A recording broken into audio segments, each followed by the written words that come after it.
ಹೆಸರು ಹೊಯ್ಸಳ ಅಂತ. ನಾನು ಇಲ್ಲೇ ಬೆಂಗಳೂರಲ್ಲೇ ಕ್ಯಾಬ್ ಓಡಿಸ್ತಾ. ನಾನು ನಂದಿ ಟೊಯೋಟಾದಲ್ಲೇ ಇನ್ನೋವಾ ಕ್ರಿಸ್ಟಾನ ಇಲ್ಲೇ ತೊಗೊಂಡಿದ್ದೀನಿ. ನಾನು ನಂದಿ ಟೊಯೋಟಾ ವಾನ್ಸೋಡಿಯಲ್ಲಿ ತೊಗೊಂಡಿದ್ದೀನಿ.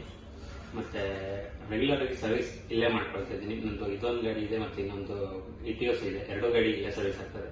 ಸರ್ವಿಸ್ ಬಗ್ಗೆ ಮಾತಾಡೋಂಗೆ ಇಲ್ಲ. ಸರ್ವಿಸ್ ಮೊದಲ ನೀಟಾಗಿ ಮಾಡಿಕೊಡ್ತಾರೆ, ತೊಂದರೆ ಇಲ್ಲ. ಸರ್ವಿಸ್ ಟೀಮ್ ಏನಿದೆ ಅದು ಕೂಡ ನಮಗೆ ಕನ್ವೀನಿಯೆಂಟಾಗಿ ರೆಸ್ಪಾನ್ಸ್ ಮಾಡ್ತಾರೆ. ಮತ್ತು ಇನ್ನೊಂದು ಏನೇನು ಹೇಳಬೇಕು ಅಂತಂದರೆ, ನಮ್ಮ ಸರ್ವಿಸ್ ಅಡ್ವೈಸರ್ ಇದ್ದಾರೆ, ನಮ್ಮ ರಾಮಂಜಪ್ಪ ಅಂತ ಹೇಳ್ಬಿಟ್ಟು. ಅವರು ಕೂಡ ನೀಟಾಗಿ ನಮಗೆ ಸರ್ವಿಸಲ್ಲಿ ಏನೇ ಇದ್ರೂ ನಮಗೆ ಹೆಲ್ಪ್ ಮಾಡಿಕೊಡ್ತಾರೆ. ನೀಟಾಗಿದೆ ಸರ್ವಿಸು. ಮತ್ತು ಇನ್ನೊಂದು ಹೇಳಬೇಕು ಅಂತಂದರೆ, ನಾವು ಇಲ್ಲಿ ನಂದಿ ಟೊಯೋಟಾನೇ ಏನಕ್ಕೆ ರೆಫರ್ ಮಾಡ್ತೀನಿ ಅಂತಂದರೆ, ಸರ್ವಿಸ್ಗೆ ನಮಗೆ ಆನ್ ಟೈಮ್ ನಮಗೆ ಡೆಲಿವರಿ ಅವ್ರು ಹೇಳಿದ ಟೈಮ್ಗೆ ಪಂಕ್ಚುವಲ್ ಆಗಿ ನಮಗೆ ಆನ್ ಟೈಮ್ ಡೆಲಿವರಿ ಕೊಡ್ತಾರೆ ಗಾಡಿನ ಸರ್ವಿಸಲ್ಲಿ.